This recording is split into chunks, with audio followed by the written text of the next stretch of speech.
I'll just say. All right, guys, we're going to get started soon, so if everyone could start taking their seats, please, and we'll get started in around 1 to 2 minutes. Thank you.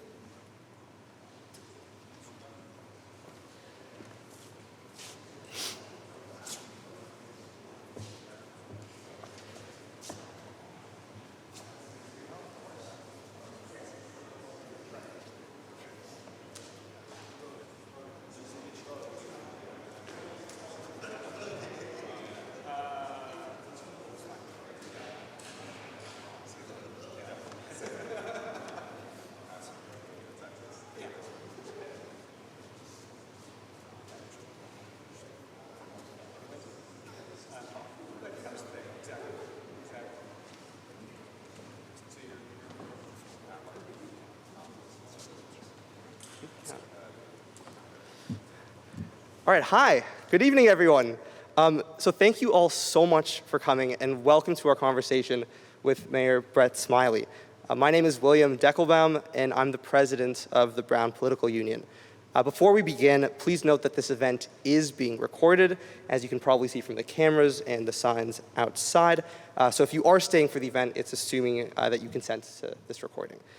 So before passing it on to our Vice President, Logan, to introduce Mayor Smiley, I wanted to briefly tell you a little bit about why we're hosting this event and who we are, since some of you are probably wondering what this new organization is, and of course what this beautiful new logo that you've probably seen popping around campuses too. So I'll tell you a little bit about that very quickly. So the BPU is a new nonpartisan student-run organization dedicated to fostering intellectual growth and nuanced political engagement at Brown. We do this primarily through debates on political philosophy, informal dinners, and speaker events such as this one. It really is our hope that through these events, you can engage with each other and our guests up close in debate and conversation, rather than from afar as is typical in lectures and in forums. Brown prides itself on promoting student growth and intellectual freedom, and the BPU strives to enhance these goals by providing you all with frequent opportunities to challenge each other and broaden your perspectives through exposure to novel people and new ideas. In that vein, we're incredibly excited to welcome Providence Mayor Brett Smiley to speak with us here today in this unique setting.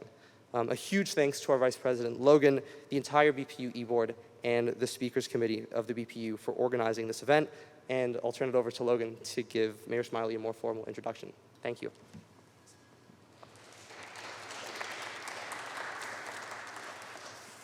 Good evening, everyone. I'm Logan Tulai, and I'm the Vice President of the Brown Political Union. It's my privilege to introduce Mayor Brett Smiley, the 39th mayor of the vibrant city of Providence. Mayor Smiley's unwavering dedication to enhancing the quality of life for all residents is evident in his focus on supporting quality education, ensuring safer streets, and improving city services across every neighborhood.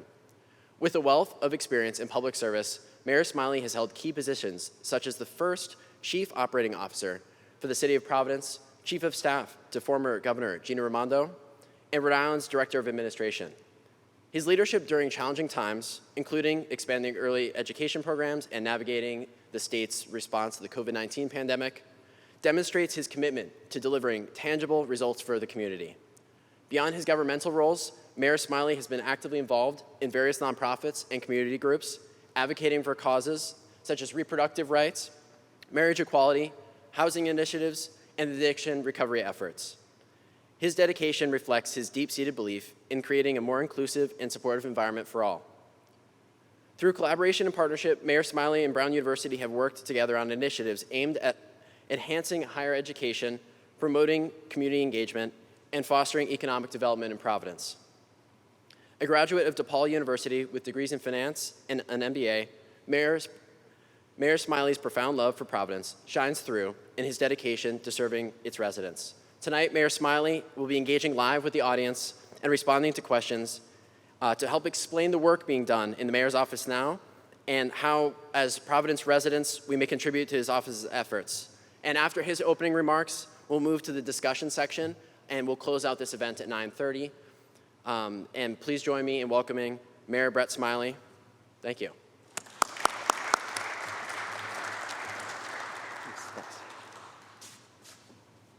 Thank you, Logan. Good evening, everybody.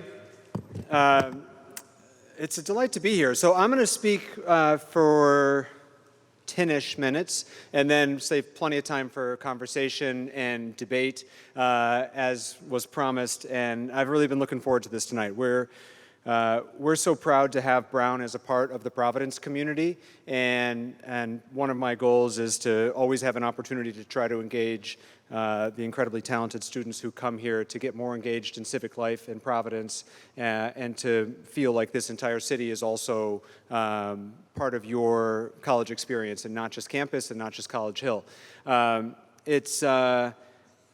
Before I launch into a couple city initiatives, I think maybe because I sat in your seats not too long ago, just a little bit of my personal story of what led me to a career in public service, because it might be something that some of you are considering as well. As Logan mentioned, I went to school at DePaul. I grew up in Chicago. I'm not a native Rhode Islander, which is a little bit unique in that, you know, there are so many Rhode Islanders who were born, raised, and never leave here. But what I have found in my service, and certainly here in Providence in particular, that oftentimes some of the most passionate defenders of Providence are people who chose Providence, who moved here and realized what a special place it is. And in my case, after I finished my MBA, I started working in accounting. I found that sort of soulless, and so I got a job in nonprofit finance. And was still kind of using the skills that I had, but for a mission that I cared a little bit more about. And then a friend of mine ran for city council in Chicago for alderman. And I was in graduate school. I was a volunteer. I ended up becoming full-time volunteer. And I sort of caught the political bug, if you will. I thought, this is great. This is so much fun.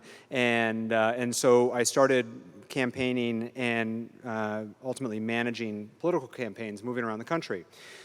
And I moved here in 2006 as the campaign manager for the Democratic nominee for governor that year.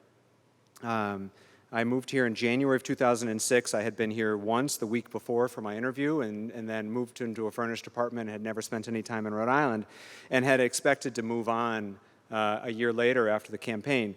As life happens, I ended up meeting and subsequently marrying a Rhode Islander, and when you marry a Rhode Islander, you marry Rhode Island. And so this is a little bit of a cautionary tale for all of you. And so I started to get more involved in politics here locally. And in addition to starting my own business where I was doing political consulting and fundraising, I got more and more involved in city government. And I was the fundraiser for Mayor Cicilline when he was mayor of Providence, 2007 to 2010 when he ran for Congress. Then I went and worked for Mayor Taveras, who was the next mayor of Providence, as the city's lobbyist up at the State House. And then in 2014, and my friend Adam is here, who actually worked on that campaign, I ran for mayor for the first time. And at the time, I was just about to turn 35, and it was it took a little bit of chutzpah to run that year, but what you find, and it's, I think, relevant in this year's presidential race as well, is, there's no such thing as the perfect candidate or the perfect moment, and you get judged against your opponents. And it's, voters are presented with a choice. And I felt like I had something different and better to offer than the other candidates who were running. Politics and timing and everything else took a turn, and there's an infamous former mayor of Providence that some of you may have heard of, Buddy Cianci, twice convicted, had somewhat recently been released from jail and ran again, and had a very good chance of winning. I ended up withdrawing from the race and endorsed an opponent of mine because while I wasn't sure exactly who would win, we were sure that the two of us weren't going to win if we both stayed in the race. And so I endorsed Mayor Lorza, and I went to go work for him as the city's first chief operating officer. From there, that opened a door to serve as the chief of staff to Governor Raimondo and then director of administration. And what I found in my life, in my career, was sort of two things of relevance here. One is exactly how I kept serving was slightly different than I had expected, but I knew I was doing work that mattered and that was meaningful and impactful, and so I just kind of kept moving forward. And two, that particularly for me, local government was where it was at. That the ability to actually help people in their day-to-day lives happens in local government. I worked for a congressman when I was still in Illinois, congresswoman. I worked now at the city level and at the state level. And the further you get away from your constituents, the kind of the bigger picture the policy gets, but the direct impact gets diluted. And the time it takes from a policy choice to a change in someone's life gets extended pretty dramatically. And what I was able to see in city government and what I get to do now is we make decisions on a daily basis, some small, some big, that truly impact people's lives. Everything from the ability for a low-income family to send their kid to pre-K or preschool for free to making sure their garbage gets picked up on time. And depending on the day, both of those things are very important to the person on the other end of the phone, I can assure you. And so I'm particularly passionate about local government and the ability to actually change people's lives in a positive way in local government, which is why I was so passionate to run for mayor again this time, and grateful that the voters have given me a chance to now do this job. And when I ran in now a year and a half ago, in 2022, when I got elected, there's a lot of pressure on candidates to make big, grandiose promises, sweeping proposals about solving the world's problems. And the audacious promise that I made was that Providence could be the best-run city in the country. And I had advisors and consultants telling me that it needed to be more than that. But my theory, which we're going to be proven right or wrong in a couple of years, I suppose, is that Providence has so many of the natural ingredients necessary to be a world-class city. And what was holding it back was the difficulty in getting sort of simple things done through government. And so we already have world-class institutions. Brown and RISD and Providence College and Johnson & Wales, and Rhode Island College, Community College of Rhode Island, URI campus, very good medical system, a vibrant art scene, one of 2 deep water ports in all of New England, a growing wind energy sector, historic architecture that makes it a destination for tourism. We have sort of the raw ingredients that other cities couldn't replicate if they wanted to. But it's still too difficult to get basic things done.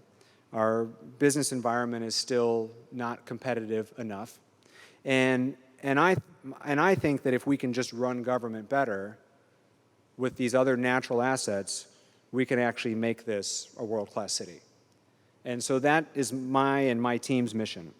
And so we set out to prioritize a couple initial steps, and we've got years to go now. And so the way it works in Providence is it's a 4-year term. We have term limits. You can serve 2 terms. You have to get reelected, of course. Just over a year in, 3 years to go on my first term, and plan to run for reelection and hope to have a chance to do this for the next 8 years. There's nothing more foundational in city government than public safety. And so that's where we started, which was restoring a sense of safety in the city. We have all of the urban problems you might expect from a city of our size. We have violent crime, we have gangs, we have drug problems. And yet, on the flip side of the coin, we also have a very well-regarded police department that has navigated through difficult times over the last couple of years with broad-based, not complete, but broad community support. And we were ahead of the game when it comes to what's referred to as community policing. Providence really leaned into community policing in the late 90s and early 2000s in a meaningful way, and we're now actually a nationally accredited teaching department in community policing. And going back through the previous mayors that I have served, every time we hire a new class of police recruits, every time we hire them, we always say, this is the most diverse class in this department's history. And then the next one's the most diverse class, and the one after that is the most diverse class, because we continue to do an excellent job of recruiting officers that are from the city that reflect the community that they're serving. And that just doesn't happen. That takes a lot of intentional effort, but we're continuing to do that now. We have focused on a couple hotspots of crime in the city. Kennedy Plaza, if any of you have spent down there, has some real challenges. And one of the great lessons of, I think, public service, particularly when it comes to public safety, that I've seen and learned is there's no amount of statistics that you can show someone to prove that they should feel safe. Safety is a feeling. Safety isn't violent crime is down 10%. and property crime is down 25%. So you either feel safe or you don't.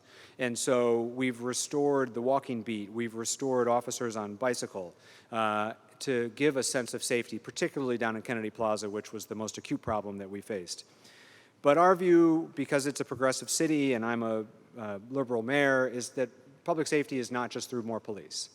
And so many of the challenges that we're facing, particularly in the urban core, are related to mental health problems, drug addiction.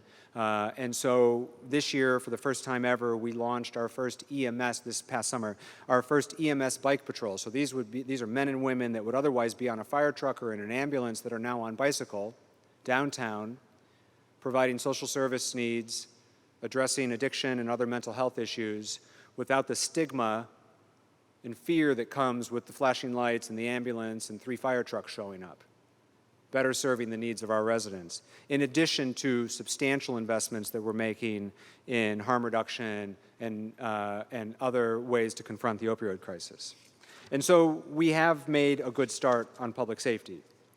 We've also started to reorient city spending around these things that I think people care most about, which are primarily nuts and bolts capital improvement. They are not particularly sexy and exciting, but I'll tell you what people want is simply their damn sidewalks fixed. And that's what their tax dollars are going to. And so cities around the country received an unprecedented amount of funding through the pandemic, in a couple tranches of funding in pandemic aid, and we've put it all to capital improvements.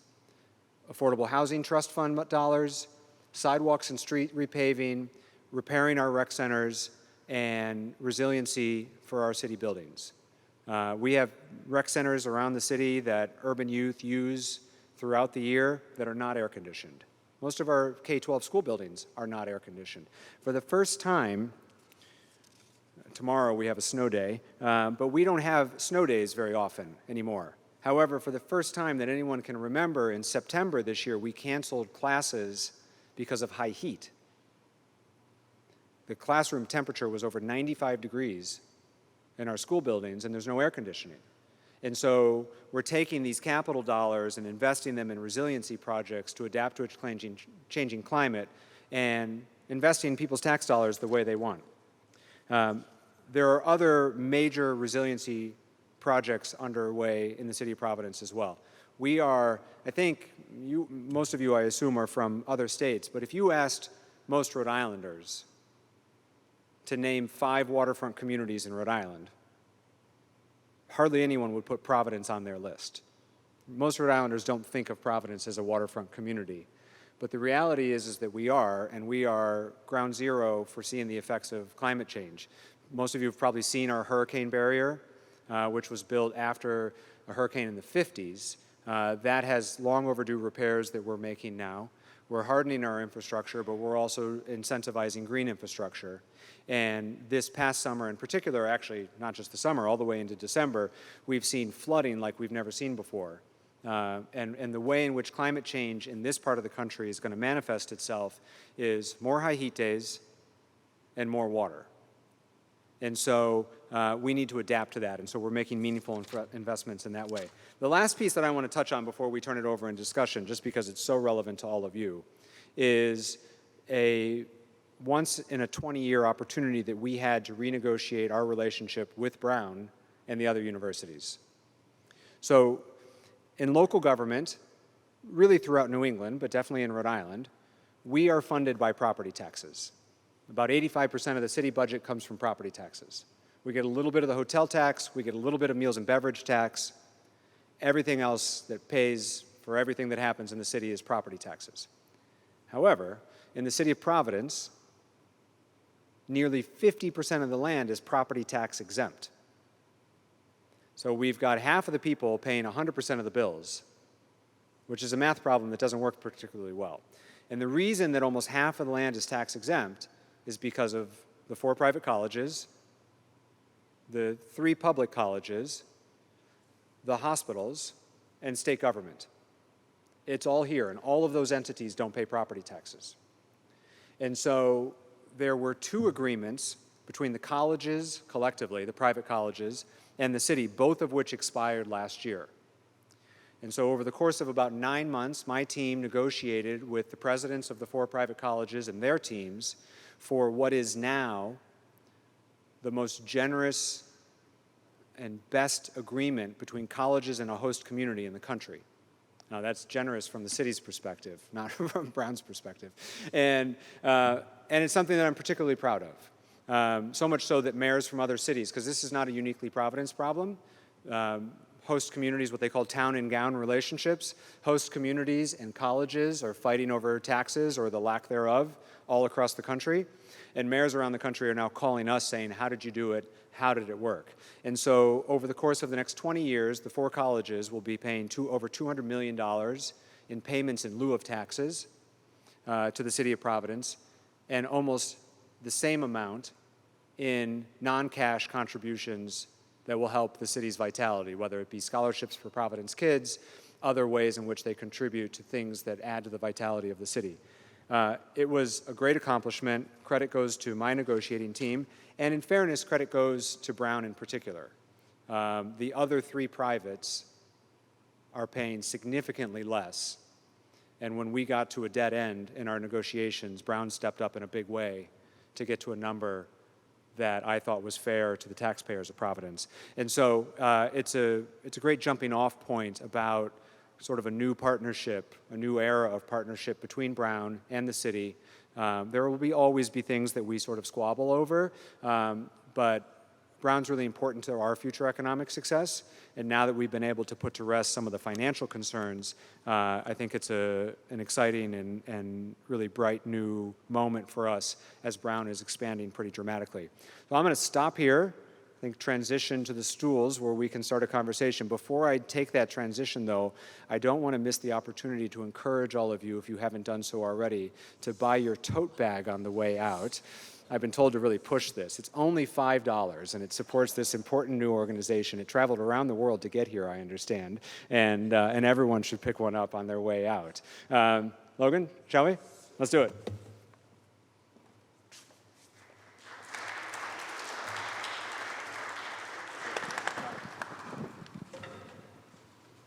Awesome. So I'm going to start with a question that we received over the email in advance of this event. So a lot of people have been talking about the Washington Street Bridge in Providence, and you talked about how local government can have a real tangible impact on people's lives. And the student was hoping you could talk a little bit about how your office is interacting with the governor's office and federal offices on issues like this. Yeah, this is a great example of sort of cross-jurisdictional issues. So the Washington Bridge, which is Interstate 195, which goes all the way out, connects people to get out to Cape Cod, is a state-owned bridge on an interstate highway with US DOT involvement. And when it shut down, the detour came through the city of East Providence and the city of Providence. And so we had interstate highway traffic coming through city streets that were not built for it, and with a major impact to both a thriving local business district known as Wayland Square, many of you have probably been there, and then all the neighbors that live along the detour route. It is challenging because we all have the shared interest in getting the bridge fixed as soon as possible, but we have different interests in terms of what we're trying to protect in terms of our own constituencies. And so the mayor of East Providence, for example, who is a great guy, I think he's actually bearing the brunt of it because they get the people coming off 195 trying to get over the Henderson Bridge, which is the detour route. He's got constituents who can't back out of their driveway calling him angry every day. I have business owners and streets that are falling apart, and at times additional traffic, but it's very different. And so there's a balance where we have a responsibility to kind of do as good a job as possible to help facilitate this traffic flow. We've had police details out waving traffic through. We've made some modifications to some of the infrastructure. And that's important, but we also know that the long-term solution is fixing this bridge. And so I've been personally lobbying Secretary Buttigieg, US DOT. The federal highway administrator was in town last week, pushing him as well. Our congressional delegation helped secure federal funds to make this happen. But all of us are at the mercy of a handful of engineers trying to decide, one, if the bridge needs to be demolished and rebuilt, which we don't know yet, and then as quickly as we can to get it done, and then to consider alternatives. If the bridge needs to come down, that's like a 2 to 3 year construction project, and we really need to explore other opportunities. For example, in the immediate aftermath, the state funded some ferry services from East Bay to West Bay, which were massively expensive and not very well utilized. And so many of these decisions that we make are sort of a cost-benefit analysis of, is it worth it to spend $1 million to ferry 50 people? And a couple of my friends that I know took it because they have little kids, and their kids thought it would be fun to take a ferry ride. They weren't using it to get to work or to a doctor's appointment. And so it's sort of a delicate balance of advocating for what your city needs, but also trying to stay focused on the actual solution, which is repairing the bridge, and not sort of politically grandstanding or punching people in the nose, even though that might be popular, but it's not constructive. Yeah, and another thing that some students were interested in, I'll just ask one more question here before we kind of open it up, and we'll have some mics going around the audience. But so with the conversion of the Superman building downtown, from office space into housing, I think some students were wondering about whether we'll see some other office conversion projects in the future, and will those be affordable housing too? Yeah, so I will tell you, there's many reasons that I am brimming with optimism for Providence's future, and one of which is the opportunity that we have to transform downtown in a way that, again, the built environment advantages us over other communities. The transition to remote work or partial remote work post-pandemic has really harmed downtowns around the country. This is a hot topic. When I go to mayor's conferences, everyone's talking about it. Everyone's downtown struggling. Our downtown is struggling as well. At the same time, we're experiencing a dramatic housing crisis. And in Providence, for example, the apartment occupancy rate is 97%. Which means effectively full. That's one apartment getting repainted for a month in between a new tenant moving in. We're basically full. So there is sufficient demand for new apartments. There's insufficient demand for commercial space. And the solution is, relatively obvious. The advantage that we have is the nature of our office buildings. So there's some pretty cool, from an architecture and engineering perspective, ways in which to convert office buildings. There's a really cool visualization on the New York Times website, if you ever go Google it, about how they convert some of the modern office buildings in Manhattan, where they cut out a core of the building because you need to have interior light. But it's massively expensive. It's interesting and feasible, but it's not practical. What we have are primarily historic office buildings, many of which were built before there were elevators. The windows operate. They were built before traditional modern HVAC systems. There's stairwells. There's multiple means of egress. The windows work. There's tons of interior light because of the era in which they were built. And we've actually already started residential conversions well in advance of the pandemic. Now we just need to kind of put a foot on the gas. But it is far more economical to convert office buildings like we have. And so if you think about downtown, there's the red building, the Citizens Bank building, which is on the other side of the river. There's 100 Westminster Street, which has got the lights on the top, which is also sort of a red brick. There's the Hospital Trust Tower, which is the white modern building. Those are our Class A modern office buildings. I mean, Providence is not that big of a city, as you all know. What's going to happen, I think, is we'll have a consolidation of the commercial office market into those modern Class A buildings, and then all of the other buildings will start to empty out and will be ripe for conversion, the most dramatic of which is the Superman building. And so that developer found himself in the kind of wrong position with respect to timing. He lined up his local, state, and federal subsidy for that building, and then interest rates doubled, and construction costs went up 50%, and he's back into a place where he has a deficit in his program and is looking for additional investors and subsidy. And so we're talking to him about that now. The state's talking to him about that now. That building will get converted. The current program is for 20% of those units to be designated permanently affordable. There's a dial that gets turned in a conversation that occurs regularly with respect to affordable housing. The way in which affordable housing works is we subsidize it. And so when other policymakers, in my case, generally the Providence City Council, say it's not affordable enough or there's not enough affordable units, It just means we need to provide more subsidy, which we can do, but that's the conversation. You can't force additional affordable units with no additional money. And so that's a dial that we can turn, but that's, you know, sort of a community conversation and ultimately a decision that gets made by city council and mayor, General Assembly and governor for how much subsidy you want to put into the building. We could make the whole thing affordable if we wanted to, but it requires a lot more subsidy. And so right now the program is for 20% affordable housing set aside, integrated throughout the building. And it would be, in Providence's case at least, the first, what the planners refer to this as inclusionary zoning, the first inclusionary zone building, which means integrated into the building. There'll be no difference between the affordable units and the market rate units. They're not segregated to certain floors. They're not substandard fixtures. They're just like any other unit. It's just that 1 out of 5 is designated for permanently affordable based upon people's income. Awesome, thank you. And now we're kind of hoping to open it up to the audience for questions. So we have 2 people with mics going around, and so just raise your hand and we'll pass one to you here. Right here. Hello. I know you don't position yourself on the issue of education, but how will you and your office manage PPSD's return to the city once the takeover's over? It's been 5 years, and there's still a lot of issues happening within the school district. So, second of context for people who don't know. So, in Providence, 5 years ago, the city ran the school district, the mayor appoints the school board hires and fires the superintendent and the rest of the district. So in the context of other cities, this would be full mayoral control.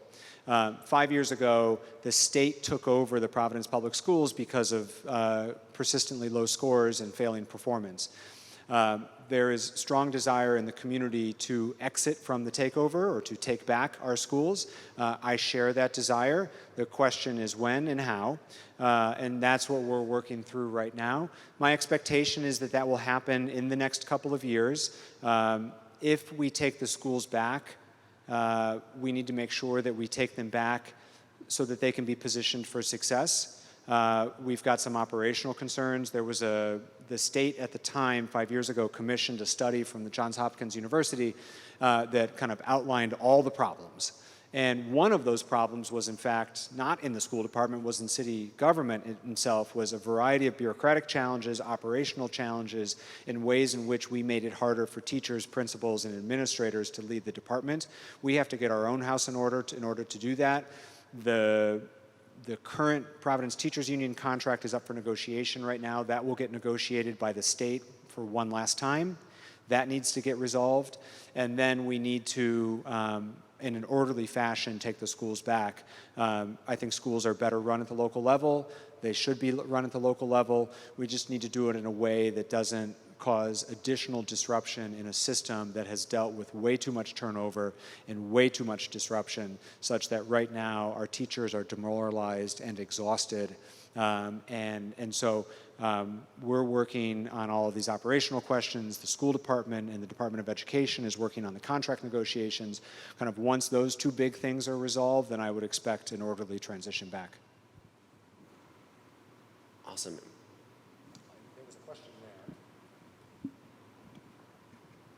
Hello. Sorry, my name's Ben. Thank you for coming to speak with us today. One thing I was curious about was, I know in one of my classes we learned about how Fox Point was this sort of like thriving Cape Verdean community, and then Brown essentially through like its students living off campus, but then also just in general with its expansion, kind of drastically increased rents and sort of pushed out this community, and now like Fox Point looks pretty different than it did like about 50 years ago.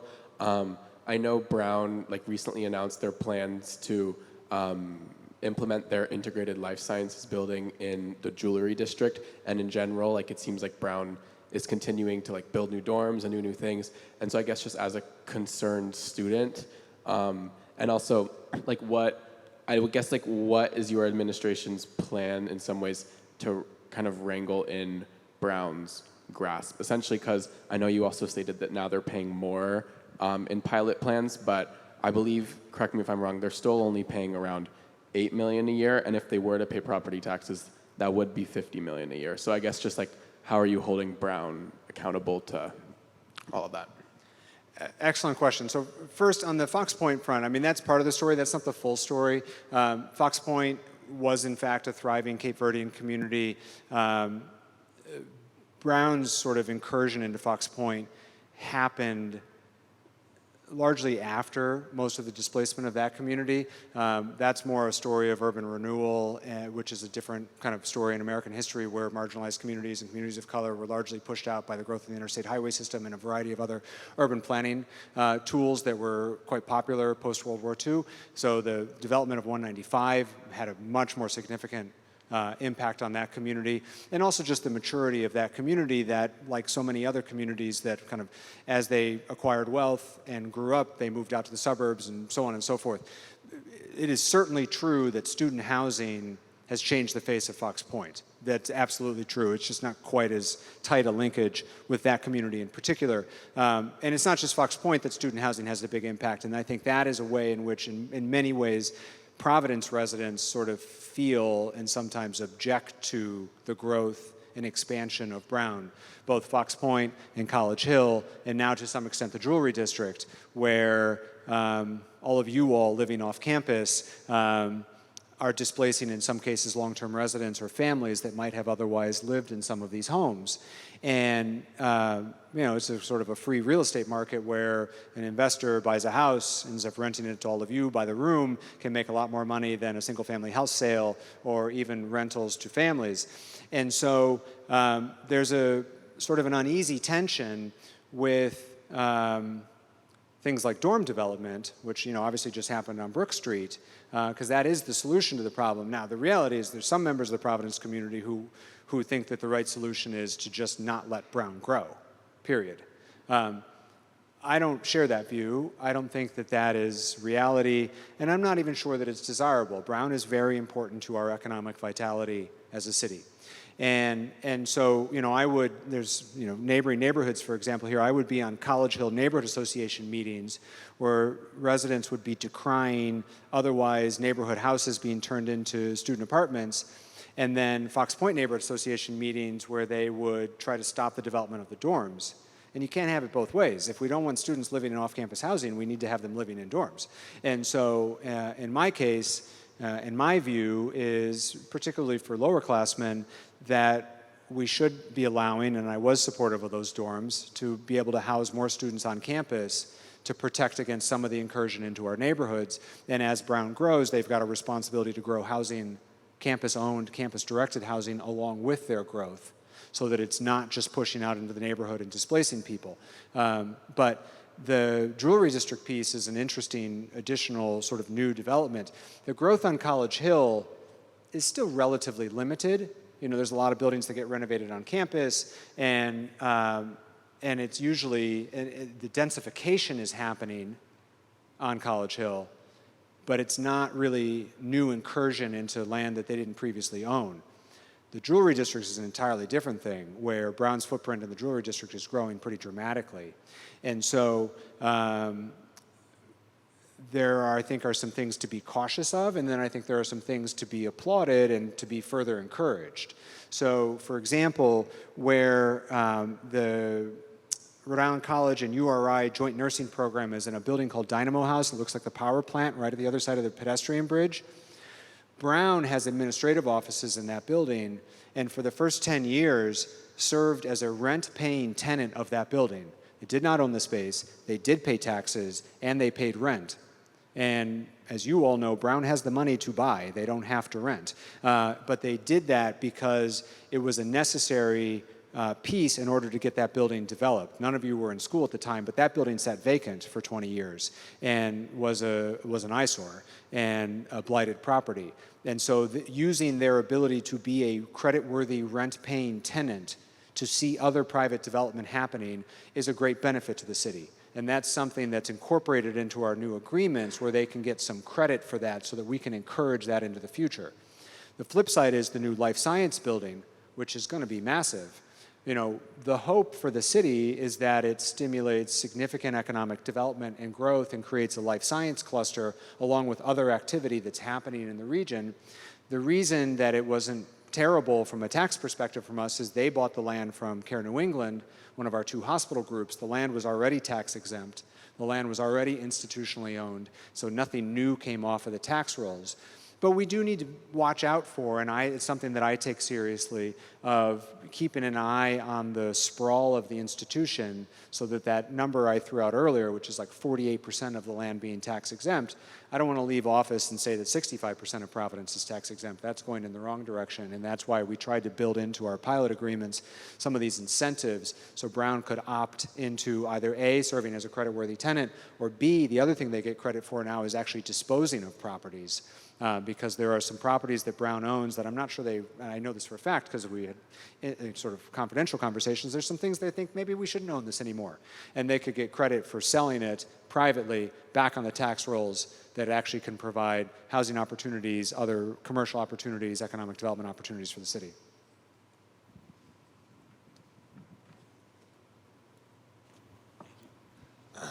Hi, Mayor Smiley. Thank you for joining us.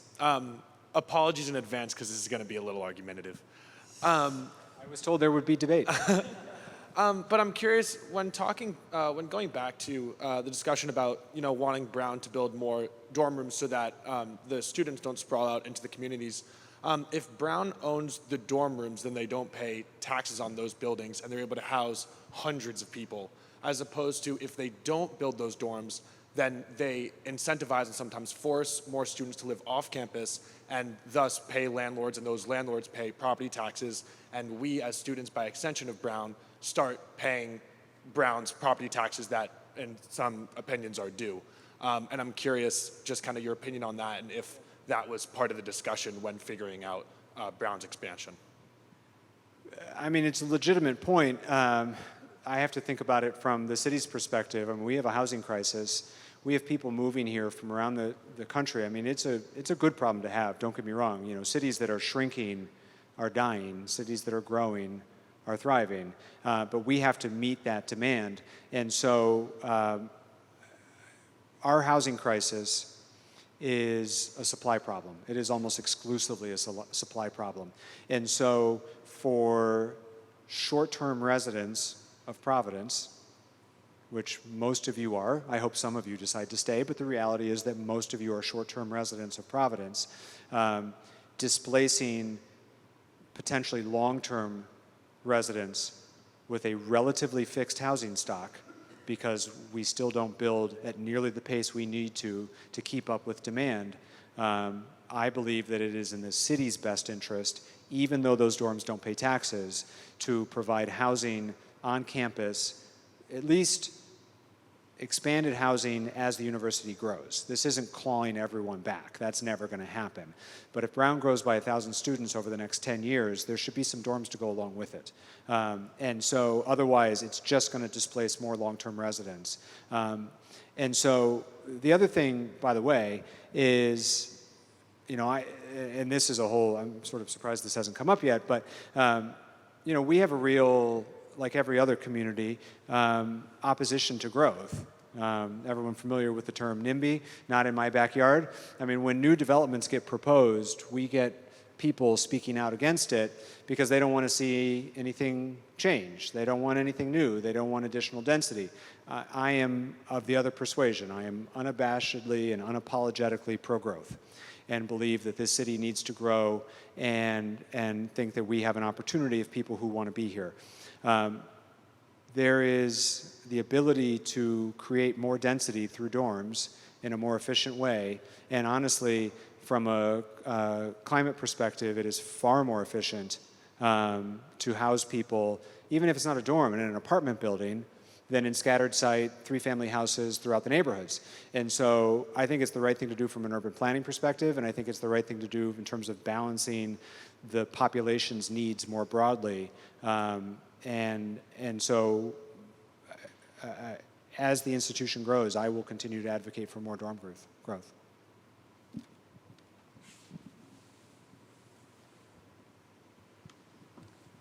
Hi, Mayor Smiley. Nice to meet you. I'm San, a junior here.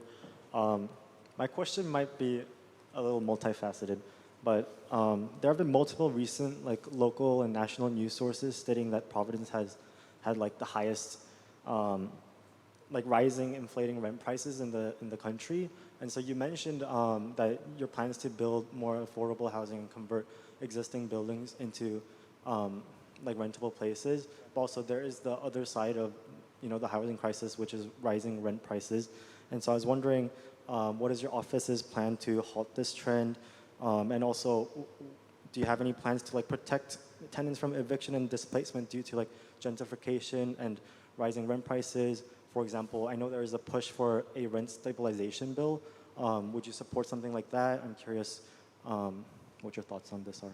Yeah, so it's true. So there was a Zillow statistic, the incredible academic journal known as Zillow, saying that Providence was one of the top 5 housing markets in the country. I don't really know, but I think the way in which they classified that was how they defined hot was price escalation, which most residents would say not hot. And so we have a major problem with rental prices in the city. And again, it is my belief, backed up with a fair amount of data, that the primary problem is a supply problem. We have excess demand and insufficient supply, and rents are increasing as a result.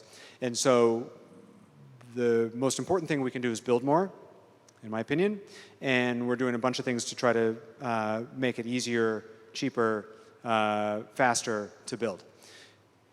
Second,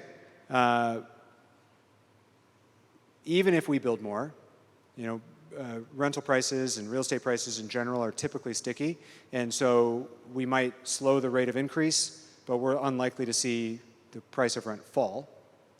And so the way in which we handle that is through permanently subsidized affordable housing. The way that works in Providence, and there's a variety of subsidy sources, some of which are city funds, state funds, federal funds, sometimes even philanthropy.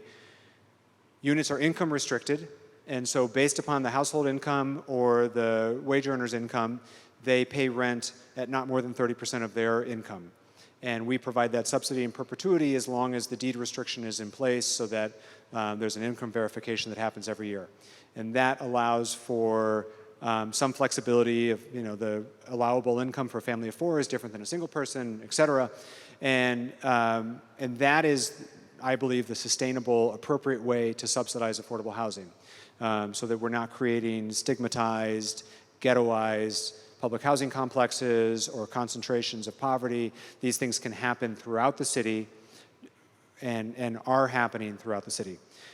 With respect to tenant protections, we, through the city, fund an eviction diversion program and partner with a local legal aid society for low-income folks to access lawyers to help them defend against eviction if they feel like they're being wrongfully evicted, and we'll continue to do so. And then finally, on the question of rent stabilization or rent control, that is a policy that I do not support. And I don't support it because I think it's a failed public policy. And I understand the desire to cap rents. However, you have to, I think about sort of the implementation of this. The way it has worked in other places is often they will pick a date for buildings built before such a date. The rate of rental increase can only be X percent. So you're already having winners and losers in terms of which buildings are rent controlled and which buildings aren't. There's significant research. There's a Brookings Institution report that you should read about the long-term effect on the properties that are rent controlled. The fact of the matter is that landlords stop investing in their properties. If you have concerns about low-income folks living in substandard housing, that concern only gets worse. And then you have families that either win or lose the lottery of they find themselves in a rent-controlled apartment or not, and it's rife for abuse, which we've seen in other cities around the country. And so I just don't think that's the solution to the problem. I think the solution to the problem is continuing to subsidize based upon income, in diversified settings, in non-stigmatized neighborhood settings, in inclusionary ways like we talked about with the Superman building, and then also providing support for tenants so that they don't get abused by disreputable landlords for either unfair evictions or other kind of pressure tactics that we know some landlords engage in. So that's the way in which I think the problem should be solved. But in fairness, there is about to be a very vibrant debate on this topic. There's significant interest on the Providence City Council for a rent stabilization bill.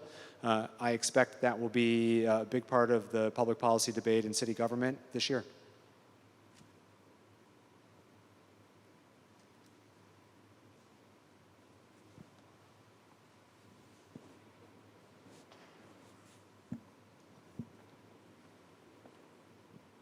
Thank you, Mayor Smiley. My name is Theo. I was curious about your opinion on some of the temporary bike lanes that have been set up and public transport and other accessible modes to the extent that Providence can influence them. Yeah. So it is disappointing that we don't have a particularly robust public transportation system in Rhode Island. Providence is relatively better off because RIPTA, the bus system, is a very traditional hub and spoke system, and the hub is Providence. So RIPTA serves Providence reasonably well. If you live in the suburbs or in the exurbs in Rhode Island, RIPTA does not work particularly well for me. A good friend of mine works at a community health center in Woonsocket, and she will have clients who live 10 miles away but have to come all the way into Providence to go back out to Woonsocket. And so it's a real burden on people who are dependent on transit elsewhere. It works reasonably well in Providence, but it's still not great. And we don't have a lot of other alternatives. The micromobility scooters and the jump bikes are actually heavily used and have become a reasonably good solution for a lot of people. And it's not just students, they're used throughout the city. Last year, there were 400,000 rides on either bikes or scooters, the rental bikes or scooters, which is a great solution. The bike lanes in Providence, the last administration, the previous mayor was a staunch proponent of biking. And I think his theory of the case was we need to have the most robust network of bike lanes everywhere. And every time we touch a street, we should add a bike lane. And then eventually, it'll all come together. Eventually, all the puzzle pieces will connect. We find ourselves in a moment right now where we've got a variety of bike segments that start suddenly and end abruptly and don't seem to connect to anything. And it, I don't believe, actually makes the riders any safer, because a block later, they're dumped back into traffic again. And so we are reevaluating the bike network, and my plan and vision for bike lanes in Providence is that we have a kind of a well-designated and easy to navigate and safe sort of major east-west route and north-south route, and then the kind of last mile, hypothetically, or theoretically, will be resolved by cyclists on their own. And so I would anticipate over my term that we actually pull out some of those bike lanes, but then add some new ones, so there's a kind of a clear thoroughfare for bikes to get across town. And then once you kind of get close, you're going to find your way through neighborhood streets or city streets to go wherever it is that you're going. The challenge, and this is, I will tell you, in city government, one of the more controversial topics. People are impassioned about bike lanes. But it is a question of allocation of real estate. The width of the road is the width of the road. And the question is how much of that width do you allocate to whom? Pedestrians, cyclists, drivers, and parkers. And we're always trying to find the best and most efficient allocation of that width. The reality is, right now, approximately 2% of the population commutes by bike, and the aspirational figures for the next 10 years are that it get to 5% of the population. And so I think it is a fair question to ask of how much of the pavement should 2% of the population get.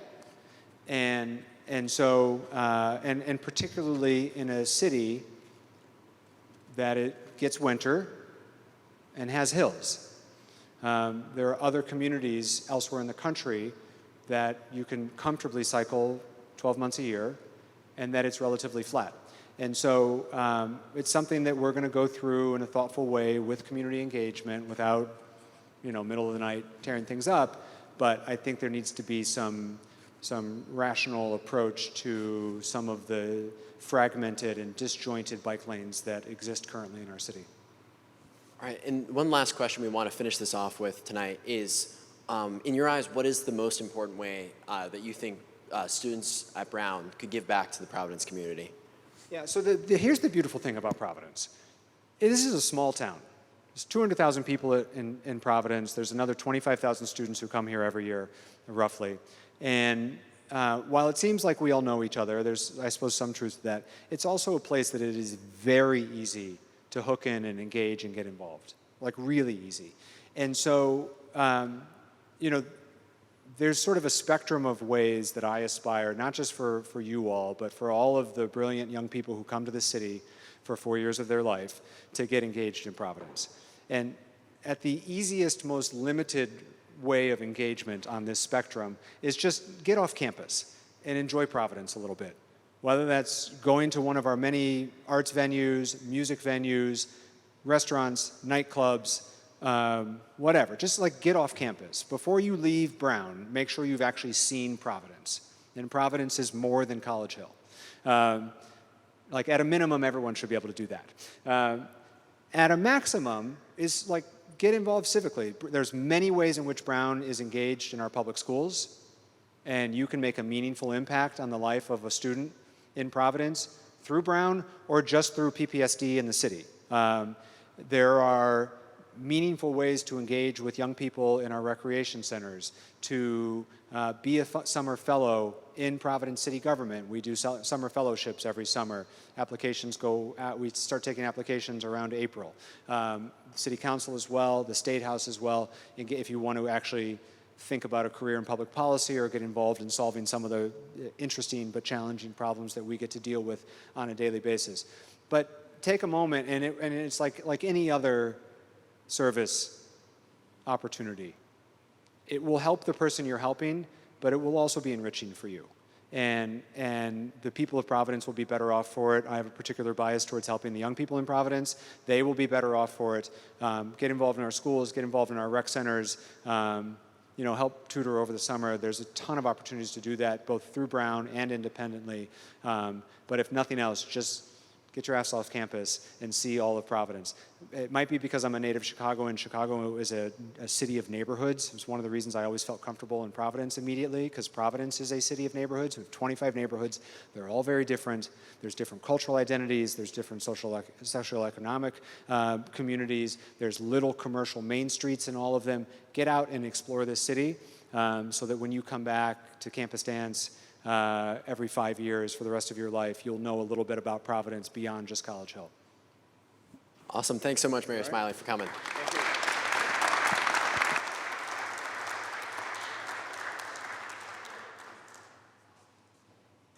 Thank you, everyone, for coming. And we meet in here Mondays. We have debates regularly, as well as we have an exciting speaker series coming up this semester. So we encourage you to join us at 8:30 on Mondays. Thanks. It's nice to meet you. Thanks for having me. Thank you so much. Yeah. Thanks, guys. Good to meet you. Thanks for having me. Yeah, I appreciate it. Thanks. It was great to meet you. Yeah, nice to meet you too. Thank you.